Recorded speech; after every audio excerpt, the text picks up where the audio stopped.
Welcome to part 3 in our mini-series on the benefits of cross-cultural leadership. Today we're going to look at the relationship between diversity and team performance.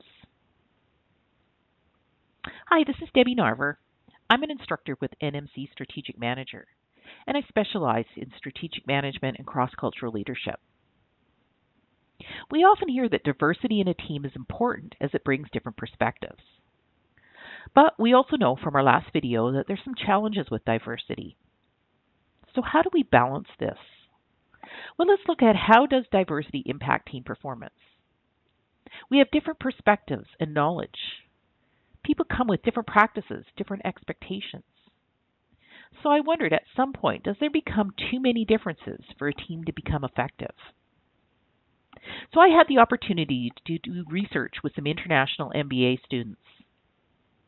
And my question was, is there a relationship between the amount of diversity and team performance? And what other factors might contribute, either positive or negative, to team performance? Well, the results showed that diversity on its own didn't seem to have a significant influence in the outcomes of the team.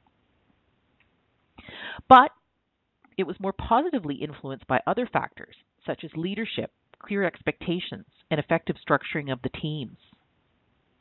So what does this mean in the workplace? Well, we need to consider that leadership must understand and support diversity. Expectations must be very clear to avoid misunderstanding. And structuring includes tools, processes, and techniques that are all aligned with diverse needs.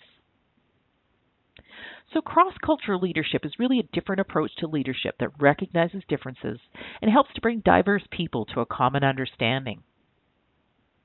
It's one that weaves diversity into the workplace culture and adapts processes to achieve this objective.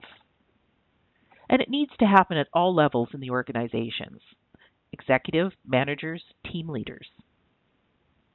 So how do we build cross-cultural leadership? Well, first we start with cultural awareness. We need to be self-aware of our own cultural conditioning and how it impacts us. And then we need to learn more effective ways of communicating with other cultures.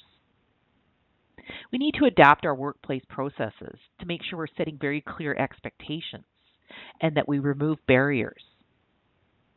And we need to build a workplace culture, reinforcing positive behaviors towards diversity and redirecting negative ones. In our next video, we'll look at some best practices around cross-cultural leadership. I'll provide some examples of team-building tools, some tips for leading teams, and some tips for developing your own skills. Feel free to visit our website to learn more about strategic management and cross-cultural diversity. Thank you.